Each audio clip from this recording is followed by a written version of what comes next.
It's the Sal and Rich Show. I'm your announcer, Artie Intel. It's Super Bowl weekend. Today's show, we're going to talk football. Today, Sal and Rich welcome Mark Andrew. Mark has been a football referee for high school, college, and the NFL. Sal and Rich, let's start the show. We're ready to rock and roll. Welcome, Mark. Thank you, Artie. Yep. Hey, guys. How you doing? Welcome to the show. Thank Welcome you. to the Thanks show. for having me, guys. I appreciate it. Quite honestly, you're the second choice. We had Andy Reid lined up, but who the hell knew he was going to win? But you're just as good. You're just as good. Well, thanks for doing this, Mark. I've known Mark for about 30 years, I guess, Welcome, right? Sal. Right? Yeah, about 30 years. About 30 yeah. years, Yeah. I guess. He moved in around here and And he's still been a trying friend? to get out ever since, like Jeez. me. And so we're going to let you roll with the questions today since I know too much. Never Go ahead, Sal. Okay. Let's start off with where'd you go to school? I know you grew up in the area, but specifically, what high school did you go to? Okay, grew up in Collingswood. I'll try to keep the early part quick. Went to Collingswood. Eventually went to what's now called TCNJ, which was at the College of New Jersey. Graduated, got into teaching. When I started teaching, I was coaching football. So I coached at Ben Salem High School, and I also coached at Cherokee High School, which is in Evesham, New Jersey. Big school district, so I got eventually transferred over to Lenape High School, and there were no coaching spots there. So that's when I started to explore the whole idea of maybe getting into officiating. Okay. So You were a continue, guidance or- counselor at all these schools? Yeah, I started in education as a teacher, and I taught for about 16, 17 years, and then got into guidance. And my main interest was, A, I was looking for a change, but B, I knew it would give me some flexibility with officiating because the officiating part was starting to take off a little bit. And I needed to find some flexibility because as a classroom teacher, it's hard to miss school. And I was going to have to miss a little bit of school, but as a teacher, it would have been really hard. So what I did is I got into guidance where your time is a little bit more, you can manage it a little bit and massage it depending upon who your leadership is in the building Right. to allow you to do what you want to do. And you said you did this for about 17 years? Yeah. So I got into the teaching end for like 16 years, and then another 17 or 18 years, I was a guidance counselor. So when you were And that allowed teaching, me the flexibility to, what's that? I said when you were teaching, what was it like teaching I was early on? teaching. I taught a business courses, everything except shorthand, which goes way, way back. Oh, wow. Yeah, it's way, way I back. taught accounting, typing, that kind of thing. Okay, Yeah. cool. When you were, I always like to ask I don't this think so. I question. don't think so either. What? I missed it. I said that they still do shorthand. I don't think even so. know. I have no No. idea. I don't think they do. I don't Yeah. think. No. Yeah. When you first started teaching, I love asking teachers this have done it for a while. What was it like with the students early in your career, and what was it like with the students later in your career? Did you see any major changes? Funny you should say that. One of my first teaching job was at Edgewood High School, which is now Winslow Township High School in South Jersey. When you're getting out of college, you're not too many years older than the seniors. Yeah. So I can remember being out one night, and I turn around at this nightclub at 3:00 in the morning, and there's a young lady from my homeroom in there. That's when I knew I had to get out of there. So I immediately bailed out of that club right away because I wanted to keep my job. So, it's funny. Early on, the kids almost treat you like you're one of them, but you got to really kind of, Yeah. draw the line. I remember after teaching my first year, I was bartending down in Wildwood. And next thing I know, there's these 6 guys standing in front of me, and they were all students of mine from Edgewood. So I said, guys, park it right here. Don't Yeah. go anywhere else because I want to make sure you don't get yourself in trouble. So, Right. That's kind of crazy. interesting. But later, as you mature, it's one of those things that they see you as, an adult. Did the respect level drop in your later years? Because you hear all these stories about classrooms and how teachers really battle to gain You know the what respect. it is? I felt with kids in the teaching end of it, I had to worry about discipline in a sense. As a guidance counselor, you really don't have that issue. But as a teacher, I think if they know what your expectations are early and you're not going to take any stuff, you take care of that in September and October. Because if you try to be a good guy in September and October, you're only going to get beat up the rest of the school year. So Right. if you lay the law down early, you can always loosen up, but you can't tighten up. Right. And one of the great sayings that Mark told me 20 some years ago, and I use it all the time. Go ahead, Mark. You need a license to drive and a license to cut hair, but you don't need a license to have kids.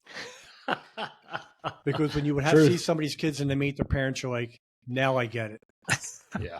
And I think about it all the time. Yeah. That's a great line. And it's true. I don't know if I secretly heard that in my sleep, but I feel like it's an original statement, but somebody will say that I stole it from somebody. So it doesn't matter. Yeah. I think it's a true statement. It is a true statement. It's a great line.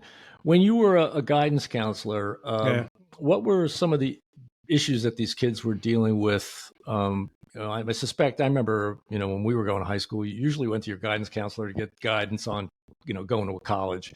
I'm sure that was part of it. But that's pretty much what our job was. Go ahead. Yeah. No, go ahead. You finish. Go ahead. It was more the academic piece. If kids were really, really struggling emotionally, most school counselors don't have the training and background, and I don't want to be disrespectful, but the kind of training that we would have at that level is more the academic piece. If a kid was really, really having issues, we would usually have a list of outside counselors that we would recommend to the family, because our day-to-day job wouldn't allow for us to see, let's say, a kid once or twice or three times a week, because you're just so busy with the academic piece. So we were more academic counselors than we were like emotional support. But we were there for those, to get them started. Right. But to really get into it, that's when you would refer them out of the building to a professional who has more background. Did you ever help them with tuition and getting some financial assistance? Because I'm sure as the years went by, we would walk them through a little bit of the what's called the FAFSA form, the federal. I forget what the letters stand for, but it's what the kids apply for in order to get federal aid. It's funny you bring that up. In New Jersey now, starting with next year's seniors, this year's juniors, every student, in order to graduate high school in New Jersey, is going to have to fill out the FAFSA form, whether they want to or not. Even if they're not going to college, they have to fill it out. I'm not sure why they're doing that. Big brother again. It's going to be a graduation requirement. If you haven't done it, you can't graduate high school. It doesn't make any sense. That's weird. Yeah, they just signed it in law. You gonna say something? Sounds like really personal when you think about it. That was my thought too, because now you're giving up, when you do that FAFSA form, you're giving up a lot of personal information. Yeah. And if a kid's going to run dad's gas station or whatever, or go into the family business and may not go to college, you're making them do something they don't have to do. So I'm not sure why they're doing that. Yeah. When you were in guidance, what was the most popular college that kids were interested in going to?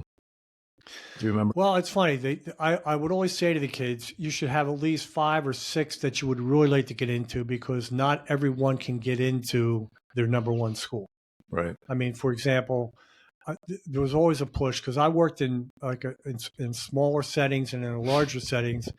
There's every school's got a valedictorian. Well, there's over 19,500 high schools in the country. So that means there's 19,000 number one students in the country. Harvard doesn't have room for 19,000 freshmen. Right. So, I always say to the kids, create a list of 5 to 10 schools that you could go to without question, because it may not be in your hands to decide if you get to go to a particular school. So once you put it that perspective out to the parents at how many number one kids there are in the country, they're like, okay, I get it. Absolutely. So you went into reffing. I guess in high school you started doing that? Yes. Once I went to one of those schools that there weren't no coaching openings, I thought about, let me give this a shot. So I sign up, and what South Jersey does is they have what's called a cadet class that you sit in for 2 years. And then after the second year, you're allowed to sit for the state test to see if you could work varsity football. So after the first year, I'm not really taking it that seriously. I really wasn't. I saw it as a way to make some extra money, have a little fun, and let it go. Ran into somebody near the end of that first year whose father was an NFL referee. His name, the father's name was Bob McElwee from Haddonfield, and his son Scott was in the same class as I. Well, once I met him, I realized that he was taking it a lot more serious than I was. So he and I kind of got together. And with that, I took a whole new outlook on being an official and took it a lot more serious the second year. And then after the second year, I took the state test and I passed and became a varsity official. What year was that? I would say probably, I was trying to think of that this morning, right? 86, 87 maybe. Yeah. Okay. Yeah. And So with that, this is a funny thing back then. Now they're struggling to find officials, unfortunately. But back then, if you could get 2 or 3 games your first year as a varsity official, you were excited because that's how many guys were doing it, and the whole supply and demand thing. A lot of officials, not that many games. right. So Scott and I had met up with a man from Philadelphia who was in charge of the Philadelphia Suburban League, which was, Ben Salem, Council Rock, Pennsbury. I'm trying to think of the other schools. Anyway, here we are, our first year as officials, where everybody's bragging about working 3 or 4 games. Scott and I worked 15 games our first year. Wow. Because in South Jersey, most high school football back then was on Saturday afternoon. In Pennsylvania, they played Friday night. Yeah. So Friday night, I'm working in the Suburban League in Pennsylvania. Saturday, I'd be working in South Jersey. So he and I kept it under our hats for a couple of years because here we were working 15, 16, 17 games. Everybody else is happy with 4 or 5. That So was when- a paying gig too, right? Yes. Yeah. So when you were doing Pennsylvania and New Jersey, did you have to take another test in the state of Pennsylvania to be a ref, or is that one test that you took? Is that It's covered funny both? that they never did. They knew, the assigner knew who I worked for. And the next thing you know, I just paid my dues, and in the mail came a patch that said PIAA official. Okay. So, Cool. not sure how that happened, but eventually what happened is that the South Jersey assigner found out what I was doing. And Scott and I both. And he told us we had to make a decision. And we didn't quite understand that because we never turned down an assignment from him. So we don't know if it was a matter of ego or what it was, but he said, you have to make a decision. You either work for me or work for him. Oh, wow. Well, we had found that the guys in Pennsylvania were moving up in the college much quicker than the guys in South Jersey. So I had to cut my ties with South Jersey and work strictly in Pennsylvania for the PIAA. Okay. So So that was your goal. the number to of get to games college? dropped a little bit, but then the assigner for the public league, which is the city of Philadelphia school, he got my name because he lived in Collingswood. So now I'm working, I'm working Thursday afternoon, Friday night, and Saturday. Man. So now the number of games I'm working at the varsity level skyrocketed. I'm working like 25 games a season, where most guys are happy with 9. Wow. So I just got lucky. Sometimes a blind squirrel finds a nut. It's just one of those things. I just got lucky. And do you get to pick? Well, I guess maybe in the NFL you don't, but I guess the other refs, you don't get to pick those guys, right? They're just, you're not a team, so to speak. No, what would happen is the assigner would put you in a crew. Okay. And it's up to the crew to sort of, figure things out. So you would work with the same crew.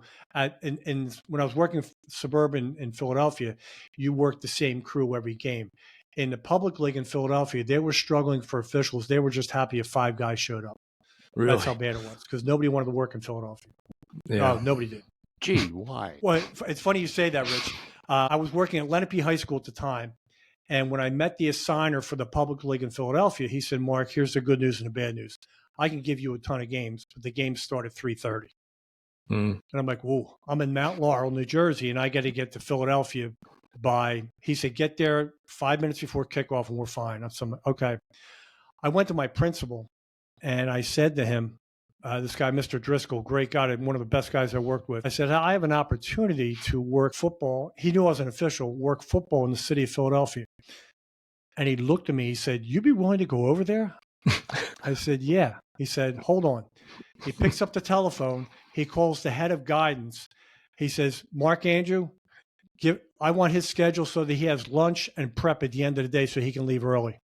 Wow. I'm like, okay. That was kind of nice. Yeah. So I said, what do you need from me? He said, well, if I ever need a favor, can I come to you? I said, absolutely. I think he asked me for one favor in 3 years.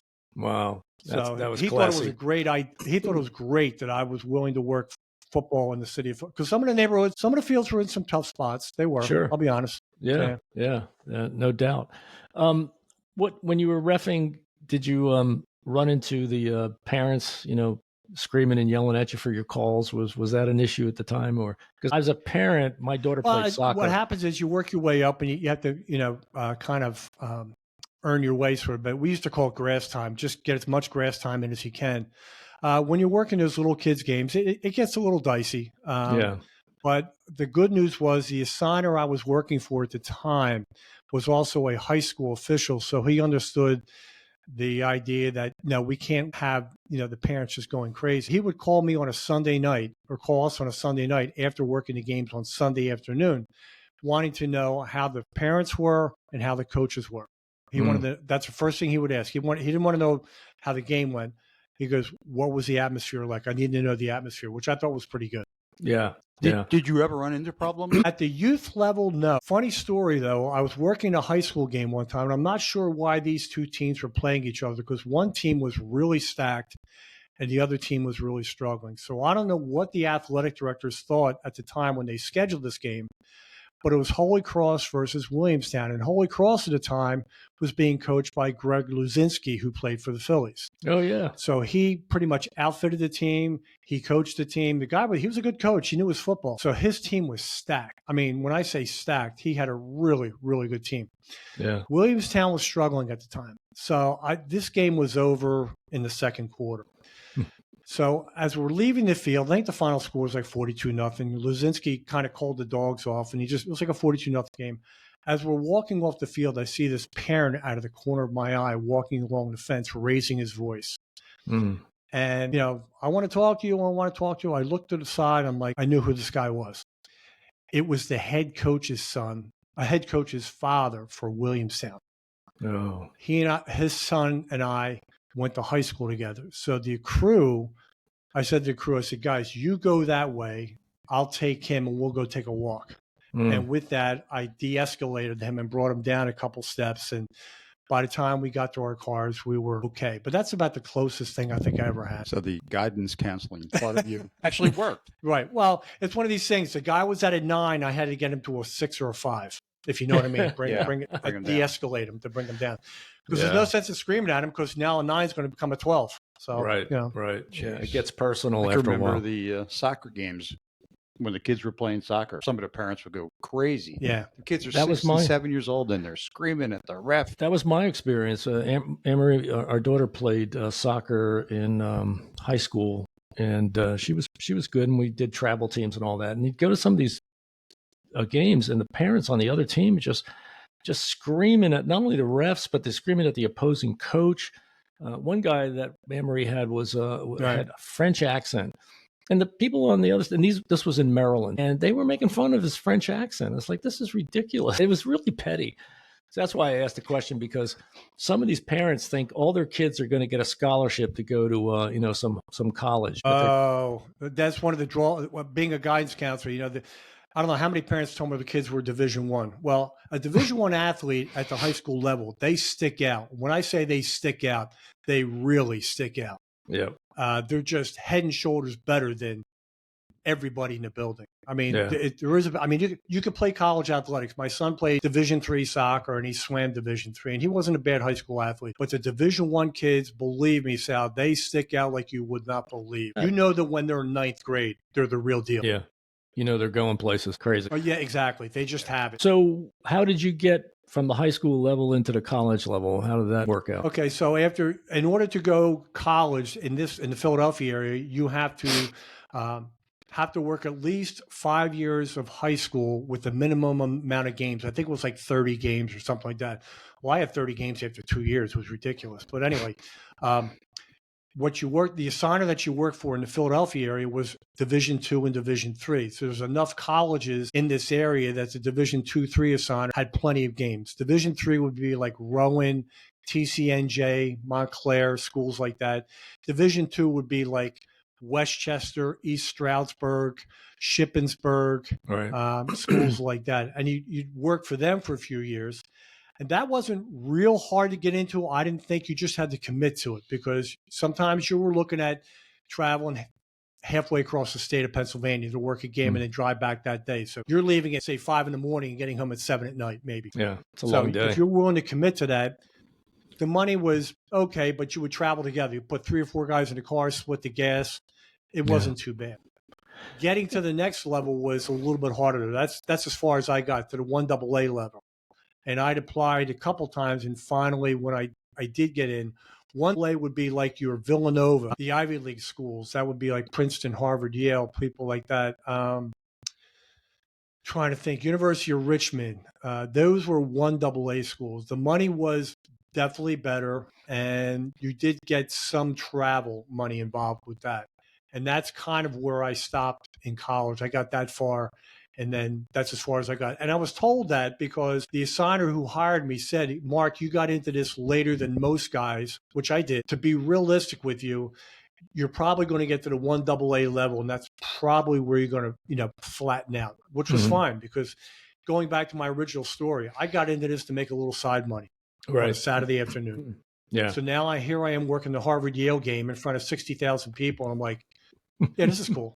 Yeah, that's neat. This is fun. What year was that? I actually did it twice. I'm trying to remember. I actually did the Harvard-Yale game twice, so I'm not sure what years that was, but both games were at Harvard. So that stadium holds 65, and on Harvard-Yale, they get 65. That's neat. It's a big stadium, yeah. You got So Mark, Yeah, yeah, exactly. Yeah. How much did you get at a college game? So I'm sure they pay you. to continue the story, 2012, I came off the field in college, and a friend of mine had said to me, hey, the NFL is negotiating with your officials. It's not going real well. You ought to look into it. A friend of mine told me this.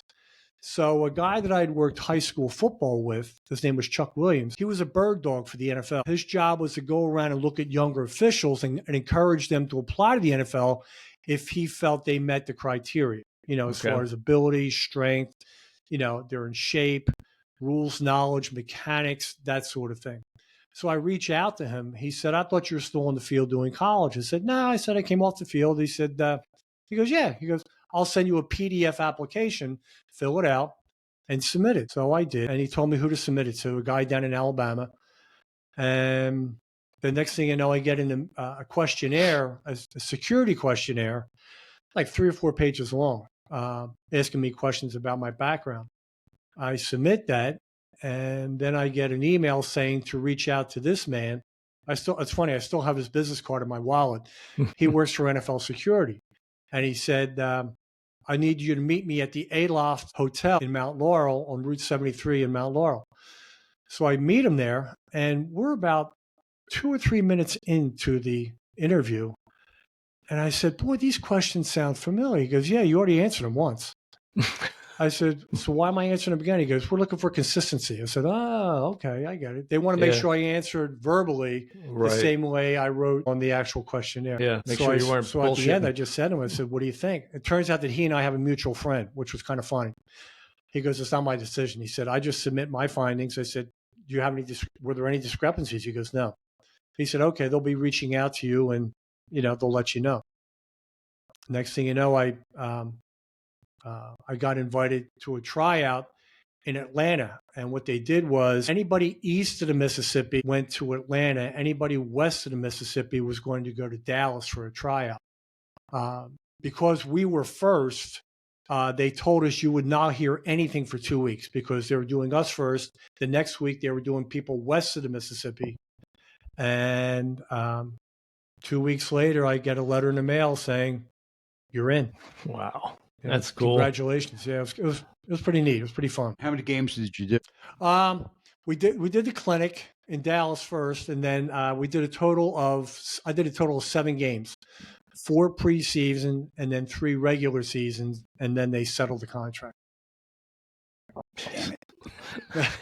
Well, what's kind of funny? I mean, the very first game was Cleveland and Detroit in Detroit, and we get on, we go and do our pregame and all that stuff. We go back into the locker room, and the locker room's a pretty good walk from the field to where our locker room was. And the crew that I was with, what the NFL did was they were smart.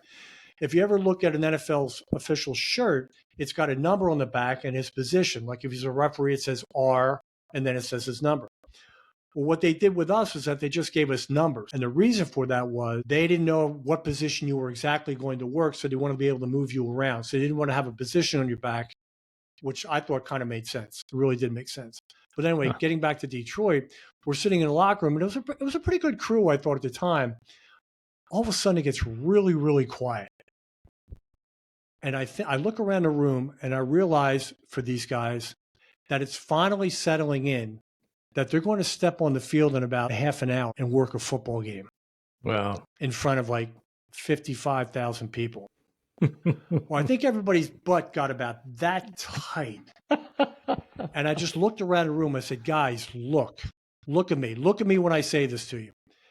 This might be the only game we ever work at this level. Because if they're negotiating right now and they settle tonight, we're done. Yeah. We get kicked to the curb. It's over. I said, we got to have fun with this. Yeah. Have fun. We can't, I just don't screw it up, but have fun. Take a deep breath, exhale. You're in heaven right now. You're a rock star. You're Be having in the fun moment. with something. It's week to week is what it was. That's crazy. So what was the guidance counselor? You're part of. You came out again. First game. How did because you guys were fill-ins, basically. Right. How did the players treat you guys? Well, to back up a little bit, they sent us to a training camp. And when the training camp I got sent to was Minnesota Vikings. So I'm there with I wasn't there with my crew, but I'm there with 4 other guys that are replacement officials. So, we meet the coach at the time. It was Leslie Frazier, who I think is now with the Chargers as an offensive coordinator, I think, at least for now. And we meet him, and he says, we got our passes that allow us to go pretty much anywhere we want.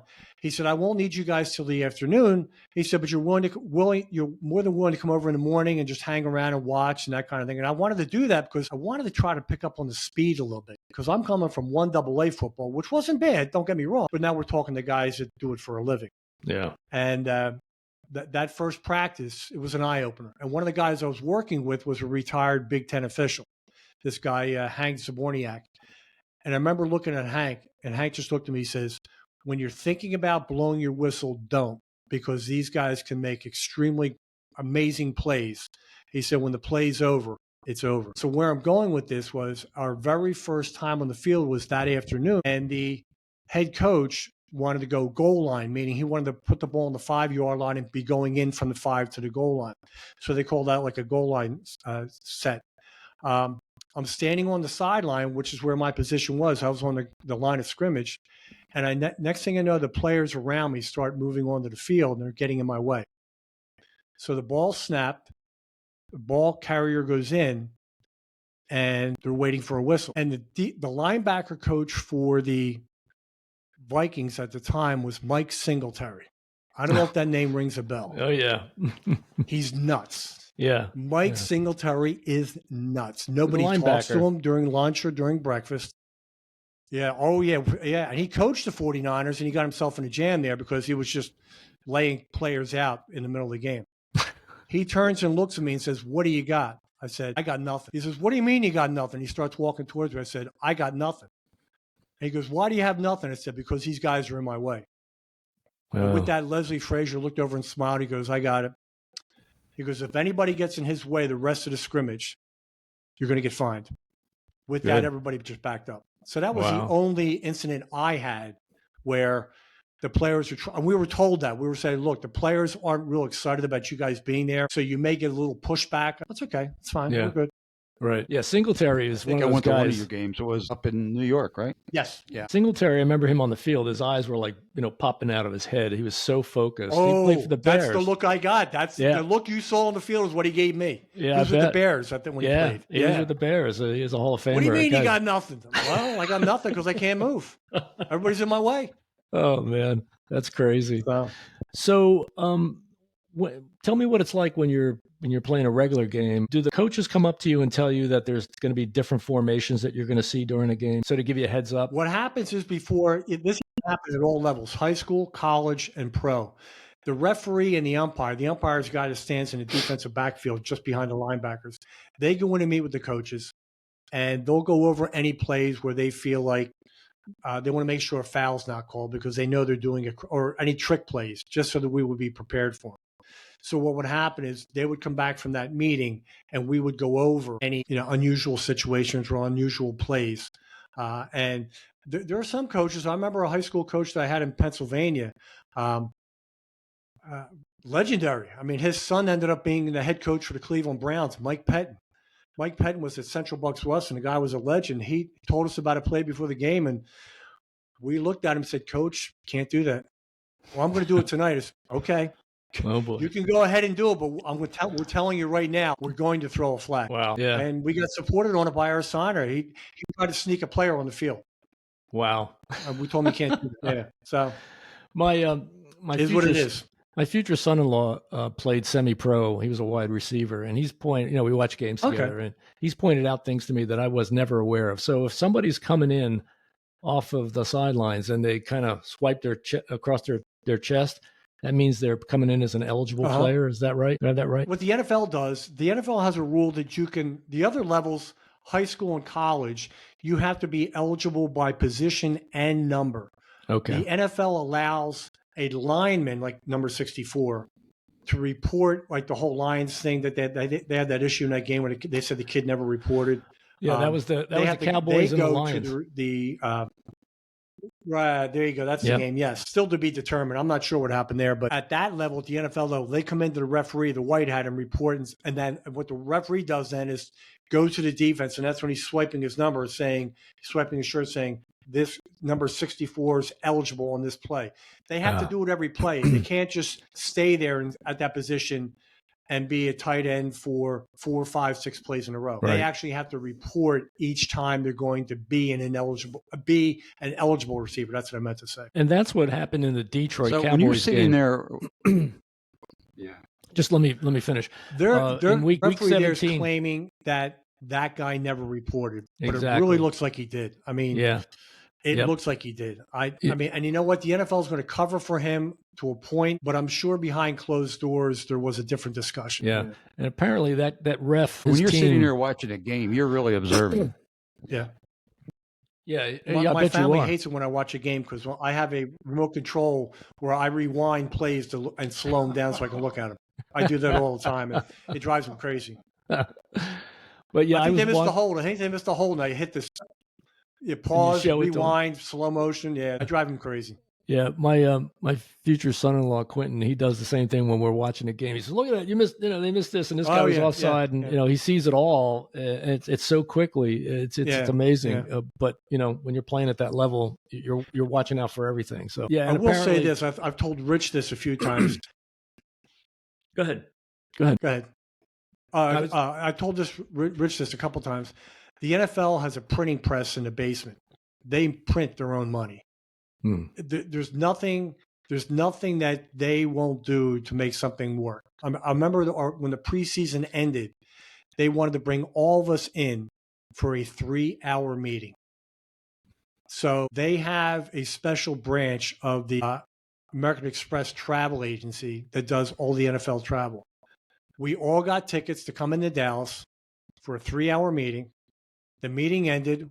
We all got on buses, got back to the airport, and flew home. Wow. Yeah. That's expensive. 130 guys from all over the country. I don't know how you do that. I can't imagine. Yeah. That was before Zoom. I'm sure they don't Zoom. Oh, yeah. Well, this is before Zoom. This is 2012, but maybe they would have done Zoom at this point. But back then, they just flew everybody in for 3 hours. That's incredible.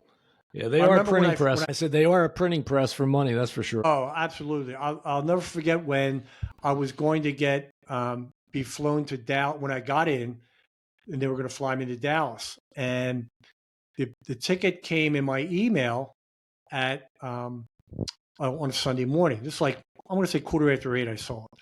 And they were flying me out of Newark. I was like, oh, geez. So they said, if you have any travel questions, contact this person. So I contacted her by email, and I said, hey, I could probably not literally, but I live extremely close to the Philadelphia airport.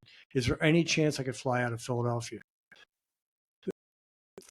I'm going to say maybe 30 seconds later, I get an email back. You'll get a new ticket tomorrow. It's like, whoa. So I wrote back. I said, have you had a cup of coffee yet? And the girl writes back, this is my job. It's like, wow.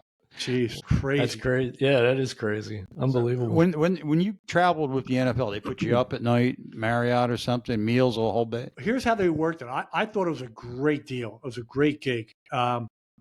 They took care of your air. You would tell them when you would like to leave, and they would find you the best flight that they could at that time. But as far as the hotel was concerned, we stayed at Courtyard Marriott's, and what would be at the desk is 8 rooms blocked out for the NFL, 7 officials on the field plus the observer, because we had an observer that was at every game. But there was no names. They would give you per diem money for the month. Sal, when I tell you the per diem money was more than you needed, it was more than you needed. And so the beauty of that is you're using your credit card for the room, you're getting the points, but the NFL's paying for it, and the per diem money.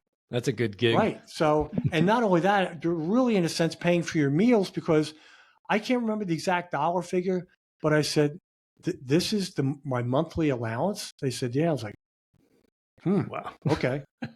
So the crew that I was in, they always wanted to come in on a Friday night for a Sunday game. I said, guys, I'll be coming in on Saturday, because my thought was, why spend an extra night in a hotel when I could put that money in my pocket? Absolutely. Yeah. So I said, I'll see you Saturday morning. I'm not coming in Friday. I'm coming in Saturday, because the rule for the NFL then was, I don't know if it still is, you had to be in the city you're working by 24 hours before kickoff. So if it's a 1:00 game on a Sunday, you had to be at your hotel by 1:00 on Saturday at the latest. Got it. Yeah. But so Mark, all my games were in the Midwest. So when I was traveling on a Saturday morning, I was picking up an hour, because I had to be there by 1:00 Central Time. So I was always picking up an hour when I was heading west. Mark, how much did they pay you for each of these games, the NFL? I'm trying to remember preseason. It's funny. They gave us money for making it. I'm going to say maybe $2,000 for getting in. I think we got about, I'm trying to remember offhand, I think it was like $300 to $3,500 for each game. Wow. Yeah. That's nice. The guys who work the NFL, they can make that a full-time gig if they wanted to. So those guys are making well over $100,000. Yeah. Yeah. Because they work 16 games. Yeah. You got 16 games and you got the rest of the year off. And then Yeah. But most of those guys, that's what the big argument was for the contract. They wanted to make them full-time. And those guys said, no, we're only working 1 day a week. It's not like the NBA or the NHL or Major League Baseball where you're working multiple games. Each crew works 1 game a week. So they didn't see, why is it feasible for me to give up my company? Right. Because a lot of these guys did pretty well. That's great. So with the Super Bowl coming up, think about this. Yeah, go ahead. I was just going to ask Mark, with the Super Bowl coming up, and now we know it's Kansas City against the 49ers. Who do you think's got a chance here? I'll be honest with you. I'm not a gambler, but I realize at Vegas, this is how they make their money. The point spread's like 1.5 points. This is going to be a really good game, I think. It really is going to be a really good game. Yeah, I agree. It's going to be inside because the Vegas stadium has a roof on it, so the weather's not going to be a factor like it was in Baltimore. Yes, it was a little, if it gets, or like I know out in the West Coast it gets rainy out there, but this is going to be perfect. I think it's going to be a really, really good game. I don't know who to pick on this one, to be honest. I agree. So, Sal, you're missing a point. The point as of today. Taylor Swift. She's going to be doing a concert in Japan. Yes. Will she? They figured out she's going to have to take 2 flights back on American Airlines to get to Las Vegas. First of all, do we really think that Taylor Swift is going to sit in coach on American Airlines? No. I think she may have her own plane. I was just going to say, with her checking account, my guess is she's flying privately. She's going to charter a jet from Tokyo. That's my guess. I saw that this whole morning. Taylor Swift thing has made the NFL amazing. They're loving this. They've gained a whole new audience. Yeah. They were doing the math. I guess there's a 12-hour difference between Tokyo. I just thought of something. The very first game, my wife had rented the NFL ticket package because she couldn't get the Lions-Browns game on, locally here. So she bought the package just so she could watch me work my first game. So she finally figures it out. She pays for it. She had to have it on the computer. So she took a projector and shined the computer up onto a wall in our living room. She looks onto the field and she can't find me. Here, 4 or 5 plays in, I dislocated my foot. Oh, no. Or that's what they call it. It's called a sublex cuboid, the guy told me. So now I'm off the field, and my wife's like, did my husband lie to me? Is he really in Detroit? So then I call her and tell her what happened. My foot's in a boot. We contact a podiatrist that we know when I get back. He was at the time the podiatrist for the Eagles.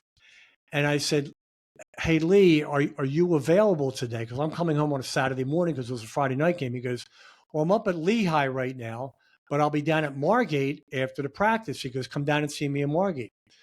So I went down to see him in Margate. He looks at my foot. He kind of pops it back in. He said, you got a problem. I said, what's the problem? He said, well, do you really want to work next week? Yeah. He said, well, I'm going to have to put you in physical therapy all week and we'll see how it goes. I said, okay. So he puts me in physical therapy. I think it's Thursday. The physical therapist says to me, when do you have to let the NFL know whether you're working or not? I said, I already let them know on Monday I was. She said, so I had Tampa Bay. I was going to be at Tampa Bay. She happened to know the head trainer at Tampa Bay. She wrote something down on the piece of paper. She goes, here's his name. Here's what you have to be taped for. This is what your ailment is. Just hand him this piece of paper and he'll know what to do.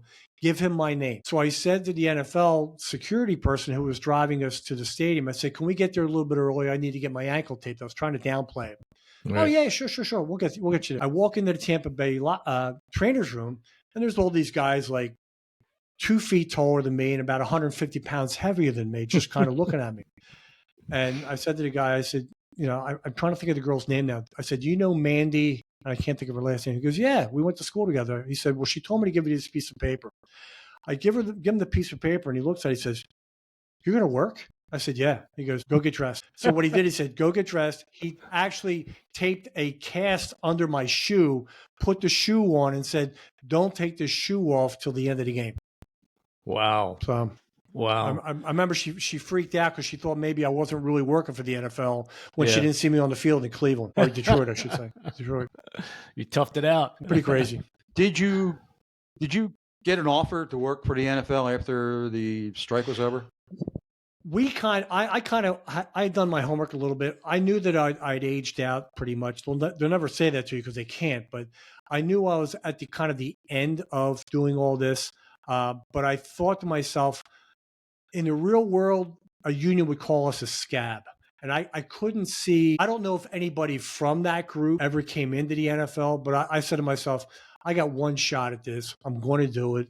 And when I'm done, I'm done. Because it's funny, the last game I worked was at the Superdome in New Orleans, 68,000 people.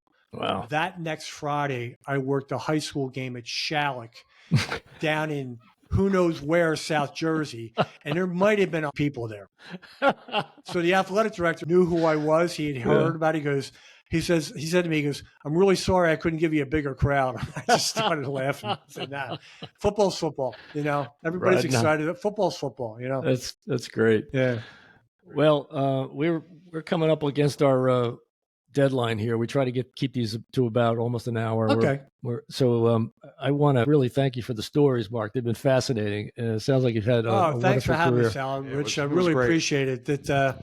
It was so much fun. I always say to people when they ask me, what was it like? I said, I felt like Bon Jovi for 7 weeks.